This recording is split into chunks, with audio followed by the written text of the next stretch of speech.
Woo! What's going on, guys? Orms Form coming at you guys today with another video. We got the preview coming up. The regular season is over, and we can finally move on to the playoffs. It's a weird feeling talking about Detroit Lions in the playoffs, but it's a feel good feeling. NFC wildcard weekend. We got the NFC wildcard game. We play on Sunday night at 8 o'clock, 8:15, 8:20, whatever it is. But it's a night game on Sunday night. It's going to be a banger. We got the LA Rams coming in with that 6 seed, 10-7 on the year. They were second in the NFC West, coming in against the Detroit Lions, Ford Field, number 3 seed, 12-5 on the year, number 1 in the NFC North. Kings of the North. Don't let anybody from any other division, especially Green Bay, Chicago, Minnesota, tell you that we are not the Kings of the North, because we are. This is the first ever home playoff game at Ford Field, a football reunion of sorts, obviously. And we'll talk about that for the masses. Goff in LA, Stafford, Lions, both guys getting traded a few years back. Goff and McVay, that little kind of tiff that they had going on. Les Snead, Brad Holmes. You don't know who Les Snead is. He's the GM of the LA Rams. And Brad Holmes literally worked under this guy. He was his right-hand man for years in LA. We got the pleasure of hiring a guy like Brad Holmes. Two number 1 overall picks, Stafford and Goff. It's just, this is a great game. The script will tell you, the script will tell you that the NFL set this up, but you guys know I don't believe all that. But it is a scripted weekend, and we can talk about other games, but we don't talk about those games. But, the script was kind of written a little bit here. But let's go over the injuries, and, we're going to talk about the game throughout. The injuries right now, we do the LA Rams first because they are the road team. Offensive lineman Joe Noteboom, he's a starter. He's got a foot. He was out limited practice. He's questionable. It looks like he probably won't be going, but I'm sure he'll be a game-time decision. He is a starting left tackle. DB Jordan Fuller, ankle, did not practice, questionable. Linebacker Troy Reeder, knee, limited practice, questionable. Offensive lineman Kevin Dotson, shoulder, limited practice, questionable as well. Tight end Tyler Higbee, kind of a late addition. Shoulder, he's going to be banged up all year. Limited practice, questionable too as well. Nose tackle Bobby Brown III, illness, did not practice, questionable. Then offensive tackle Rob Havenstein, rest, full practice, looks like he's a go, no injury designation. Offensive lineman Brian Allen, rest, did not practice, no injury designation. And offensive lineman Alaric Jackson, personal, did not practice, no injury designation. So they got a little bit guys banged up, but it's literally round 1 of the playoffs. We just finished off 18 weeks of football. Nobody is really healthy. So, the Rams have some guys banged up, but we'll see what happens in game time at 8:15. Then the Lions, wide receiver Khalif Raymond. It's a big one. Knee, did not practice. He is ruled out already. Who will be replacing him? It could be a couple guys. Khalil Dorsey maybe taking back kicks. Would it be a Craig Reynolds? Would it be a Jameson Williams? Could it be anything like that? Time will tell. Then quarterback Jerry Jacobs, he had that kind of, he said he was on X saying goodbye to everybody. I think they put him on injured reserve for the season. He had a thigh and a knee problem going on. Did not practice. He's out. Looks like he's done for the year. His contract is up. I don't think he'll be a Lion next year. Time will tell. Get him back on the cheap. He is a solid backup. A backup. That's all he really is. Then linebacker James Houston got the ankle injury. He was a full practice all week pretty much, but he's labeled out. And I know a lot of Lions fans were not too happy at this one. Obviously, they don't think he's ready to go. And, his pass rush will be missed, but he hasn't played all year. And if he did, even if he did dress, how much snaps is he going to acquire? Like how many snaps, how many, you just don't know what you're going to get from Houston right now. The rust is there. Yes, we're going to miss the pass rush he brings, but he would probably be extremely limited. So we just don't really know. But he's not playing. Hopefully, we continue next week, and he plays next week. It looks like they're taking this guy really, really, really slowly. Then tight end James Mitchell had a hand injury, did not practice. He is labeled out as well too. Then tight end Sam Laporta, knee injury. Looked devastating. It looked like he was done for the rest of the playoffs. Looks like he was done for sure this game. He was a full practice on Friday. He is questionable though. So great news on Friday that he's an FP, full practice. That's what you want to hear. That's what you want to see. That's, especially with Mitchell being out too as well. And it looks like, they're talking about his injury being a hyperextension, a bone bruise. Can't really hurt it anymore. Can't really get it hurt anymore. And it's all about the pain threshold now. How much pain is it? Can he work through it? Kind of, like I said, kind of comparing it to that Travis Kelce injury at the beginning of the year, week 1, where we didn't have to face him. And he hurt it on a Tuesday, I believe. And he almost played on a Thursday. It was a Monday or a Tuesday he got hurt. And then he almost played on a Thursday. He said he could have gone. The organization was like, we're going to take it slow. He probably could have went if we really needed him, but we're going to take this slow. And it was week 1. So they're kind of comparing it to that. He's had a little bit more time to heal, I guess. It's all about, like, you can't make it any worse. So apparently he'll be wearing a knee brace. It looks like he's a go, but he is questionable. He'll be testing it out game time on Sunday night. But that's a really big sigh of relief right there. And then defensive end, John Kaminsky, illness, full practice. He is questionable as well. Then offensive tackle, Taylor Decker, rest, full practice, no injury designation. Graham Glasgow, the guard, rest, full practice, no injury designation. Center, Frank Ragnow, knee, back, toe, rest. Got everything going on, full practice, no injury designation. Defensive back, Brian Branch, the rookie at Alabama, wrist, full practice, no injury designation. Cornerback Cam Sutton with a toe and a heel, full practice, no injury designation. He's going to have a tough go. We'll talk about that. Wide receiver Jameson Williams had an ankle problem last game, full practice all week. We'll see what they got in store with him. But he has no injury designation. He is a go. And then tight end Brock Wright, who's back from injury too. He's missed quite a bit of time, 4 or 5 weeks, maybe more. Hip, full practice, no injury designation. It looks like he's going. And then quarterback Teddy Bridgewater had some personal reasons during the week. Full practice on Friday, no injury designation. So it looks like he'll be backing up Jared Goff. It almost looked like maybe Hendon Hooker was going to get elevated to QB2 instead of the emergency quarterback 3. But it looks like it's going to be Bridgewater as the number 2 behind Goff. Now we'll do the rankings right away, guys. We've got some offense going. Rams first. Yards per game, total yards, 359.3 yards for the Rams, puts them at 7th. Rushing per game, 120.3 yards, puts them at 11th. They can run the ball too. Rush per, 4.3 yards a game, tied for 8th. They're passing for 239 yards a game, puts them at 10th. QBR is 90, 16th in the NFL. They have given up 34 sacks, tied for 5th. Their third down percentages turned into first downs at a 42% clip. That ties them for 8th.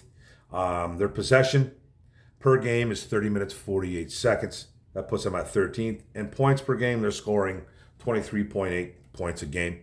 Puts them at 8. So it's a good offense, man. They can throw the ball. They can run the ball. We'll get in a little more detail about it later on. But they're pretty well balanced. And they got some stars over there.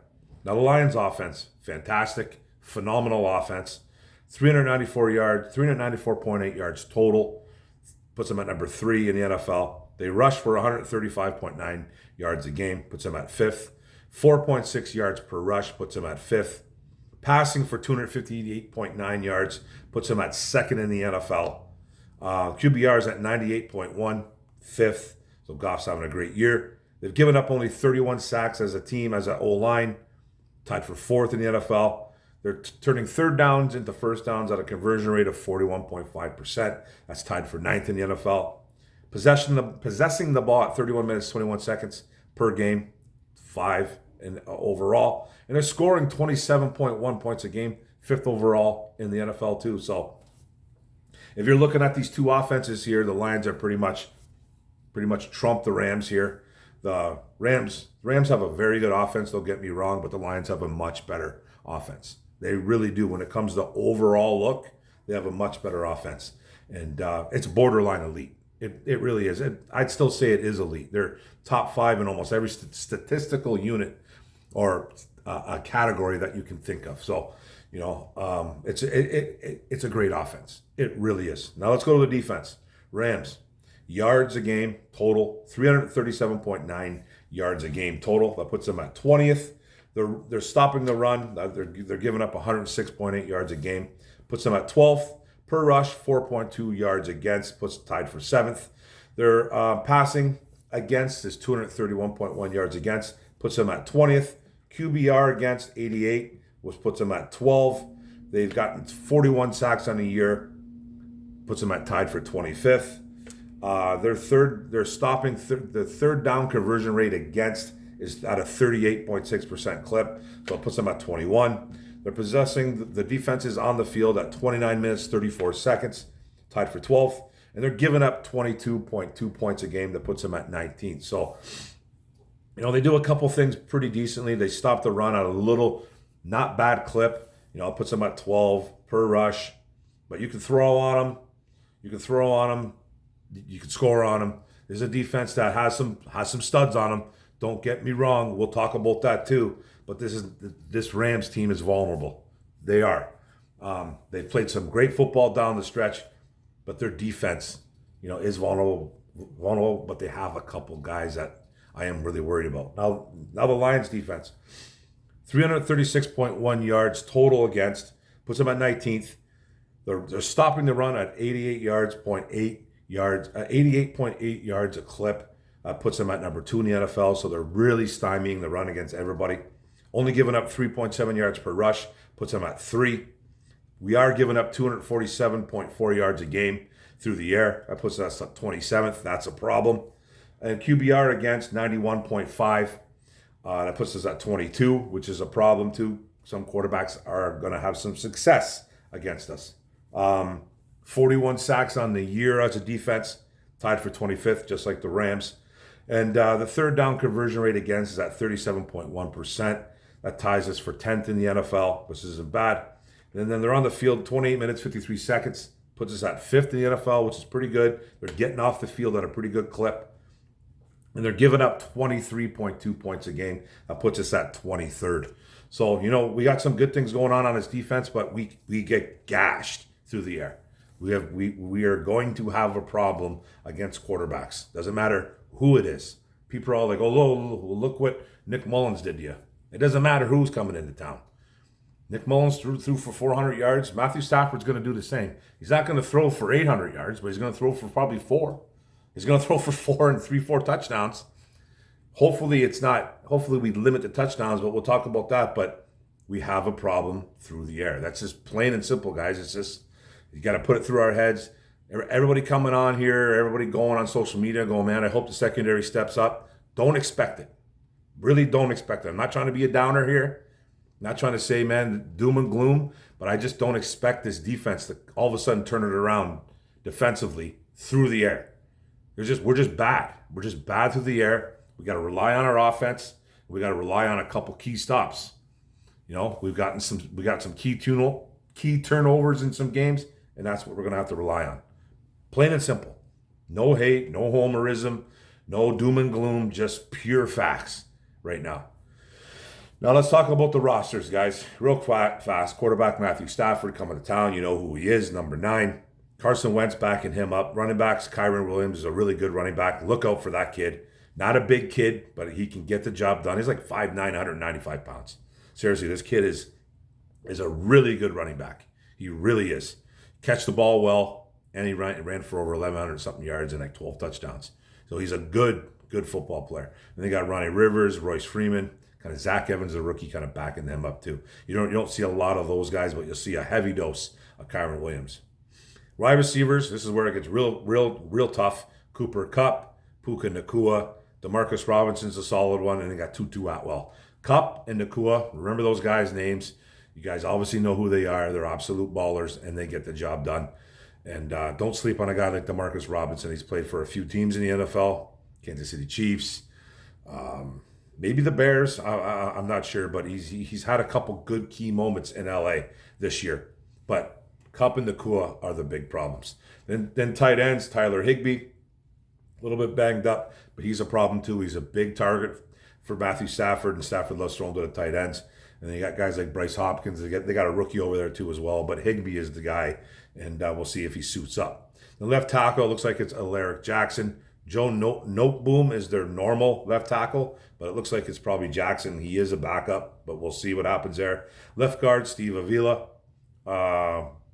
Center, Coleman Shelton. Right guard, Kevin Dotson. And then right tackle, Rob Havenstein. A good O-line. They block well on the ground, and they pass block pretty well. They keep Stafford upright for the most part. They give up some pressure like every other team does, but it's a pretty solid O-line.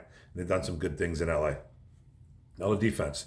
Defensive end, Jonah Williams. And here's some names that you're going to have to keep an eye on. Nose tackle, Colby Turner, a rookie. Obviously, your defensive tackle, Aaron Donald. Left outside linebacker, Michael Height. Look for that kid, too. Big white kid.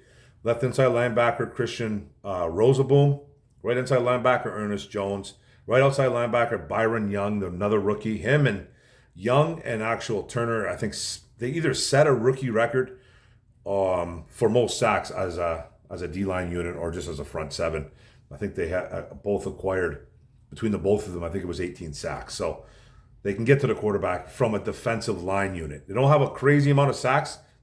They tied us, 41 each, 41 sacks each. So they don't get to the quarterback a ton, but they got a few guys that can do it. Obviously, Donald had like 8 to 10 sacks this year. Slow year for Aaron Donald, by the way. And Turner, and then Young. Those guys really get after the quarterback. And then quarterback, Akilo Witherspoon. Strong safety, John Johnson III. Free safety, Jason Taylor II. Jordan Fuller is their normal starter. He's a little bit banged up. He's their normal number one. But we'll see what happens there. Then cornerback, Colby Durant. And then nose nickel corner, Quentin Lake. So a pretty solid defense. Nothing special, though. Like I said, they're vulnerable. They do play the rush not bad, but they give up big plays through the air too as well if they're not getting to the quarterback. That's the thing. We got to stop those guys from getting to the quarterback.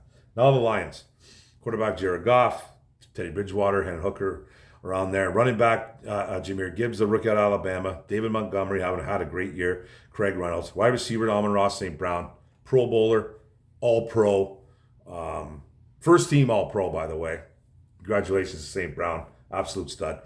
Then Jameson Williams, Josh Reynolds, Donovan Peoples-Jones, Antoine Green. Are we going to see an Antoine Green? You might see a Maurice Alexander because Khalif Raymond is out, especially in special teams there. Will it be Maurice? Will it be J-Mo? Are we going to see Maurice get maybe some snaps on the field as a wide receiver? Time will tell. But losing Khalif is a big deal. It's not a huge deal. It's not the end of the world type deal, but he is a Pro Bowler, and I think he's a second or third team All Pro guy. I'm pretty sure. I could be wrong there, but he did. I think he did make the reserves.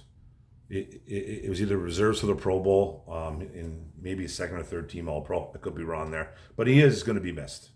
Bottom line. Then tight end Sam Laporta looks like he's back. Not 100% sure, but it looks like it. Brock Wright will be in there. Will they call up Anthony Fersker? That's my take. I think he's coming up. You're gonna have 2 or 3 guys on the field there in case someone else goes down, right? In case Laporta can't go. Then left tackle Taylor Decker, left guard Jonah Jackson, center Frank Ragnow, right guard Graham Glasgow, right tackle Penei Sewell. Then you guys got like skipper Iwosika, Sorsdal, the rookie out of William & Mary. Kind of backing up there, right there. Skipper gets a lot of playing time, probably the most out of the reserves. We'll be seeing him in there too as well. Then the defensive end, Josh Pascal, John Kaminsky, Charles Harris. Harris has been kind of phased out though. Then nose tackle, Benito Jones. Defensive tackle, Lee McNeil. Are we going to see a Broderick Martin signing? Levi Onwuzurike might get some looks. He did have a sack last week. We'll see what happens there. Defensive ends, Aiden Hutchinson, who's been clicking at the exact right time. 5 sacks in 2 games. Then the Akwara brothers, Julian and Romeo. Romeo's been playing better than his younger brother. Then Will linebacker, Alex Anzalone, Jalen Reeves-Maybin in there, special teams, playing some snaps too, playing pretty good this year. Middle linebacker, Derek Barnes, Malcolm Rodriguez, kind of rounding that off. Sam linebacker, Jack Campbell, playing very well. Pittman over there. Cornerback Kendall Vildor pretty much stole Jerry Jacobs' job, or Jerry Jacobs kind of lost his job right there. And are we going to see a Stephen Gilmore sighting because Jacobs is gone? We could see someone get bumped up. I wonder who it would be. Maybe a Chase Lucas. It just all depends. Strong safety, CJ Gardner-Johnson and Melifonwu. Those two guys seem like they're in a rotation. Will you see more snaps from Gardner-Johnson now, though, because it's playoff time, and Aaron Glenn might trust the vet over the guy that's only been there a few years and is banged up more. So it could be interesting to see what happens there. But I think you're still going to see a rotation between Gardner-Johnson and Melifonwu. Melifonwu has just been really good. And then CJ comes up with an interception last week, just keeping himself in the mix, which is awesome, which is what we need. And then free safety, Kirby Joseph, Tracy Walker III. And then quarterback, Cam Sutton, he's banged up. We're going to see Khalil Dorsey in there. Nickel corner, Brian Branch, the outstanding rookie from Alabama. And then Will Harris kind of rounding that off. Now let's talk this Lions offense and defense, and we'll talk the Rams offense and defense. This Lions offense, like I said earlier, guys, is an elite offense. I'm just going to come out and say it. It is an elite offense. It's not borderline elite, like I said earlier. It is elite. It's top 5 in almost every stat you can think of. And we could play and we could score on this defense, this Rams defense. You know, they're just going to do what they do, run the football, do a lot of play action, you know, and then when you don't think what's going to happen, Ben Johnson's going to trick you, and they're going to do something else. Because everybody was like, I remember the one game, I forget who it was, maybe it was Dallas game. It was the Dallas game. Everyone's like, just run the hell out of the football. I think their first 3 or 4 plays were running the ball. They just ran the ball. Boom, boom, boom, boom, boom. You know, no. Yeah, it was against Dallas. They just passed the ball. That's what I meant. We were calling for the run because Dallas was terrible in the run. But it's like Ben Johnson just, screw all that. I'm going to do what I do. And he passed the football. That's what I meant to say. I had a little bit of a brain fart. Sorry, guys. But there was like 3 or 4 passes in a row. Bang, bang, bang, bang. It was like, you know what I mean? So you never know what you're getting out of Ben Johnson. This Ben Johnson offense is pretty even keel. He doesn't really go this way, that way. Yeah, he tries to keep it even with Monty and Gibbs. You know, he'll ride the hot hand. But against this Rams defense, you're just going to, you know, keep them honest. You're going to have to keep guys like Aaron Donald, Colby Turner, this Byron Young kid. You're going to have to keep those guys honest because they're coming. And you got to you can never really stop a guy like Aaron Donald. You can't really stop him. You just got to possibly slow him down. Don't make him pin his ears back and predict, or just like, you know, have him actually just like guess right every time that they're going to pass. You know, keep it even, keep it honest, run the ball, play action. You know, Amon-Ra St. Brown's going to have a huge game. I don't know who's going to be covering him. We need to rely on guys like Josh Reynolds, J-Mo. You know, it's Laporta. We'll see what kind of snaps he's going to be playing. He's not 100%, but who is? He's going to be wearing that brace, but he's still a problem. You know, this offense is going to do well against this defense. They really are. I don't see that defense over there stopping our offense. It's just, it'll be back and forth a little bit. The Rams will make some plays, but we will trump them. We will. And then, you know, that Rams offense, we all know what Matthew Stafford is capable of doing, okay? We all know. I've put it in my mind that I've put in my mind that Puka Nacua, Cooper Kupp, Matthew Stafford are going to abuse the hell out of this defense. And I really think that's going to happen. We just have to somehow limit the scoring. We've seen teams doing it. Like we've seen Dak Prescott, bunch of yards, but he only scored 20 points. Nick Mullins, you know, he's not the same as Matt Stafford or Dak Prescott. Threw for 400 yards almost back-to-back games. It was like, I think it was 800 yards total between 2 games. There was only a couple touchdowns, 2-3 touchdowns, but like 6 interceptions, six turnovers. That's what we have to rely on. We have to rely on that Matt Stafford to kind of come through and throw a pick 6, throw a couple interceptions. You got to pressure Matt. You can't let him sit there and dissect you, because any quarterback in the NFL is going to kill you. But Matthew Stafford will dissect a defense. He just will. Just like I said, doesn't matter if it's a backup in there. Just like Mullins was a backup. He dissected that defense. And they got a really good damn run game too. They have a solid run game. Cameron Williams is no joke. He's not big. He's not a big guy, but he runs bigger than he is. He's got some quicks. He's fast. and he can catch the ball out of the backfield. And we struggle a little bit with running backs that catch the football out of the backfield. So Anzalone, Jack Campbell, Barnes, Jalen Reeves-Maybin, whoever's in there, Rodrigo, they're going to have to really watch those screens, those dump-offs, and really work that deep, make that offense work. They're really going to have to make him work, because if you can stop the run, that's the biggest thing in football, I think. If you can stop the run, because then it just takes away, it totally takes away the play action. It's going to take away a little bit of their play, of their actual passing game. You can't say it all, because Puka Nacua is special for a rookie. Cooper Kupp is one of the best, if not the best, route runners in the NFL at the wide receiver position. And Stafford will hurt you. So it's just like, I expect to get beat up through the air, but we need to stop that run. That's basically what we really need to do, and really make Stafford work throwing the ball. So that's what we really need to do, guys. This is the first playoff game. The storyline is huge, like I said.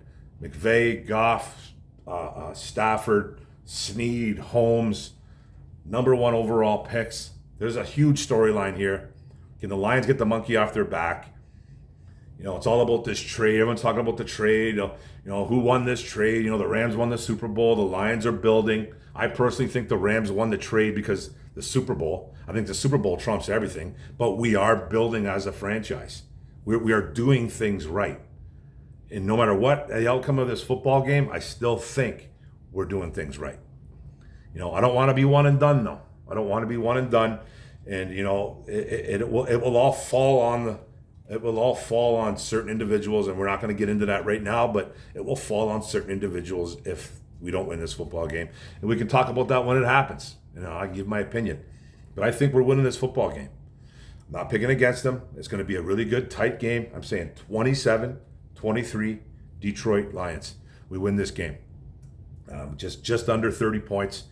And we're going to have to really get to Stafford, though. We're going to have to really get him. We have to bang him around. Hutch is really going to need to come out. It hurts that Houston's not there, but we need a Pascal sighting. We need a Kaminsky sighting. We need some pass rush. Aleem McNeil's back, which is fantastic. The secondary has got a boost with some guys coming back. So let's go, Lions. This is a playoff game. The place is going to be absolutely jacked. It's going to be electric. I wish I was there, but it's going to be fun. 27-23 Detroit Lions. First playoff game victory in a long, long time. 30 years, guys. Over 30 years. Like 91 was that? 192? Man, let's go. Let's go, Detroit. Okay, so 27-23 Detroit Lions. Thanks a lot, guys, for coming in here. Go Lions. Detroit Reserve, buddy. One pride. Let's go, baby. Boom. Don't forget to hit the subscribe button on the bottom right. Don't forget to hit the notification bell up top. Don't forget to like, comment, share this out. Let's go. Woo! Detroit Lions, baby.